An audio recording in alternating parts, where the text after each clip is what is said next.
नमस्कार, the ink news में आपका स्वागत है। आज हमारे साथ हमारे एक खास मेहमान हैं। आपने टीवी पर इनको देखा होगा। हिंदुस्तान में जो आजकल पॉपुलर गेम जो चल रहा है वो कबड्डी चल रहा है, और आज हमारे साथ में कबड्डी के हमारे जो देश के कोच हैं वो हमारे साथ में हैं, असन जी। इन्हीं से जानते हैं इनका जो कबड्डी के अंदर आने का जो शुरुआती कैसे क्या रुझान रहा, उसके बाद आगे इनको जो अवार्ड मिले हैं वो इन्हीं से जानेंगे, कौन कौन से अवार्ड भी मिले हैं।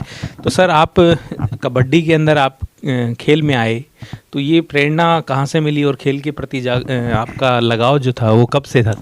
देखो, बचपन से स्कूली शिक्षा के दौरान ही हमें खेलों के प्रति रुझान था, और जब हम 8th क्लास में थे तब हम अच्छे लेवल के प्लेयर बन चुके थे, और गांव में कंपटीशन खेलते थे तो कुदरती हमारी जब पोजीशन आती थी तो हम अपने आप में मोटिवेट होते थे। गांव की तरफ से मोटिवेट होते थे, स्कूल की तरफ से मोटिवेट होते थे। वो मोटिवेशन हमारे को ज़्यादा प्रैक्टिस करवा कर एक ठीक के मुकाम पे पहुंचाने का काम किया। तो आप स्कूल के बाद में सेना में भर्ती हुए, उसके बाद में आप कबड्डी खेलना शुरू किया। इंटरनेशनल लेवल पे भी आप खेले हैं, नेशनल लेवल पे भी आप खेले हैं, अभी आप कोच हैं। सर, आपका जो इस बीच का जो संघर्ष है, थोड़ा सा मैं इसको जानना चाहूँगा सर। मैं सेना के अंदर 1980 में भर्ती हुआ। एज ए सिपाही मैं फ़ौज में भर्ती हुआ। Armoured corps centre and school है अहमदनगर में। तो वहाँ कोई स्पोर्ट्स का ज़्यादा इतना नहीं था। मैं ही वहाँ सिपाही के तौर पे प्लेयर था, मैं ही वहाँ उनका सीनियर था, मैं ही वहाँ उनका इंचार्ज था। अपनी एक टोली बना के कबड्डी की हमने खेलना शुरू किया, और प्रैक्टिस बहुत ज़्यादा की हमने। प्रैक्टिस आसपास में महाराष्ट्र में हमने लोकल टूर्नामेंट बहुत खेले। हमारी टीम एक अच्छी बन गई। उस टीम अच्छी बनने के बाद में हमारा सेंटर का, आर्मड कोर का, आर्मी का नाम हुआ, और हम आगे खेलते रहे। 1982 में 1981 में मैं इंटर सर्विसेज आर्मी खेलकर, कमांड खेलकर इंटर सर्विसेज खेला, और 81 में मैं राष्ट्रीय टीम में आ गया। मैं सबसे छोटी एज का सर्विसेज टीम का खिलाड़ी था, और 81 में इंटर सर्विसेज कबड्डी चैम्पियनशिप में मैं बेस्ट प्लेयर भी रहा था। और उस दौरान में जबकि मेरी उम्र बहुत कम थी, और मुझे वो जब अवार्ड मिला तो मैं समझता हूँ कि वो अवार्ड मुझे अपने आप में एक मोटिवेशन का बड़ा सहारा मिला, और उसको मैं नीचा न दिखाकर मैंने जी तोड़ मेहनत की और आगे बढ़ता गया। ऐसे हमने नेशनल में 1982 में गोल्ड मेडल लिया। वो भी हमारा पहला मेडल था। अपार खुशी हुई पूरे देश में जब सर्विसेज ने मेडल लिया, और उसके बाद में हमने पीछे मुड़कर नहीं देखा।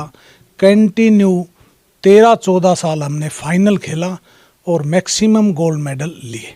इसी दौरान में हमने 1985 में मैं इंडिया टीम में सेलेक्ट हुआ, 86 में, 87 में, 88 में एशियन चैम्पियनशिप में मैं टीम कैप्टन बना।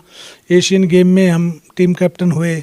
उसके बाद में 6 साल में देश का टीम कैप्टन रहा, और आगे बढ़ते गए और देश के लिए मेडल लाए। खेल की दृष्टि से तो हमने इस लेवल तक खेला। उसके बाद में 98 में मैं भारतीय कबड्डी टीम का कोच बना। जो बैंकॉक एशियन गेम हुआ था उसमें हमने गोल्ड मेडल लिया। उसके बाद में हमने अन्य इंटरनेशनल टूर्नामेंट्स में कोचिंग का काम किया, जिसमें हमने टीम को कोचिंग दी और अच्छा प्रदर्शन किया।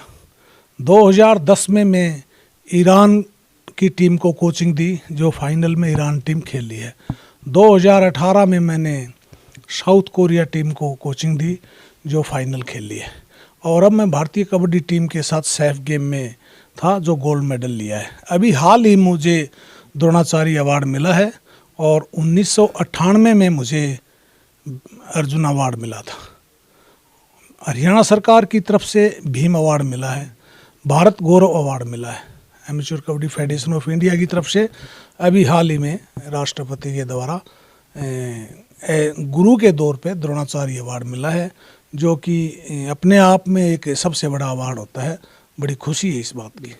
सर, जो आज की यूथ है वो खेल की तरफ, मैं ये खेलों की तरफ हम देखते हैं तो वो मोबाइलों में खेल के ऊपर ज़्यादा उसकी तरफ झुकाव हो गया उनका, लेकिन जो फिजिकली जो खेल है, ग्राउंड में जो खेलना है, उनका इंटरेस्ट उसमें कम होता जा रहा है। यूथ किस प्रकार से इस ओर जाए और सरकार को इसमें क्या क्या, हम देख रहे हैं, अक्सर देख रहे हैं कि सरकारें खेल के नाम पर पे जो भी उनका बजट होता है, जो भी नीतियाँ बनाती है, कोई ठोस ऐसी नीति नहीं बन रही है कि युवा उसमें इंटरेस्ट लें, क्योंकि बहुत सारे प्लेयर हैं, उनको बहुत सारी चीज़ों का अभाव है, स्पोर्ट्स से जो एक्टिविटी है, उनका जो सामान है वो उनको प्रॉपर नहीं मिल पाता है, तो वो आगे कैसे बढ़े बच्चा फिर?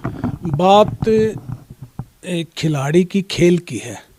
जब उसको एक अच्छा इंफ्रास्ट्रक्चर मिलेगा, अच्छे कोचेज मिलेंगे, उसको अच्छा वातावरण मिलेगा और उसका लक्ष्य साफ और सुथरा होगा, देश के लिए तिरंगा फहराने का, देश के लिए मेडल लाने का, तो निश्चित तौर पे उसका परफॉर्मेंस अप जाएगा।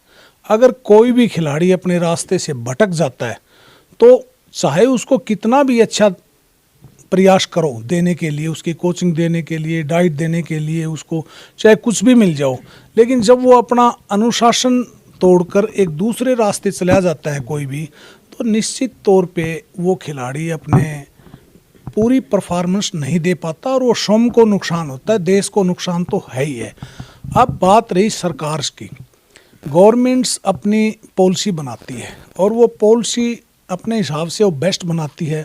उस पॉलिसी का प्लेयर्स तभी फ़ायदा उठा सकता है जब वो उस लेवल तक जाएगा। जैसे उदाहरण के तौर पे राजस्थान सरकार ने पॉलिसी बनाई है अभी, वो पॉलिसी बहुत अच्छी है। जैसे पदक लाओ पद पाओ, तो एशियन गेम में और ओलंपिक गेम में राजस्थान सरकार जो भी पॉलिसी बना रही है, हरियाणा के देखकर जो पॉलिसी बनाई है, हरियाणा कबड्डी का गेम्स का हब है, अच्छी पॉलिसीज़ हैं, उसमें नगद इनाम बहुत ज़्यादा मिलता है, पद मिलता है, और खिलाड़ी को क्या चाहिए।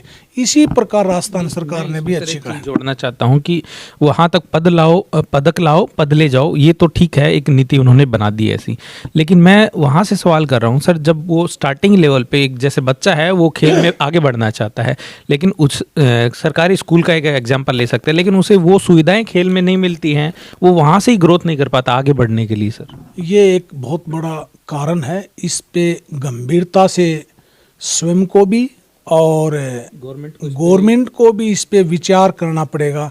अगर हमें एक पौध तैयार करनी है तो उस प्लेयर्स की एज क्या है, उसका ग्रोथ क्या है, उस पे कितना हम खर्च करके उसको प्लेयर बना सकते हैं।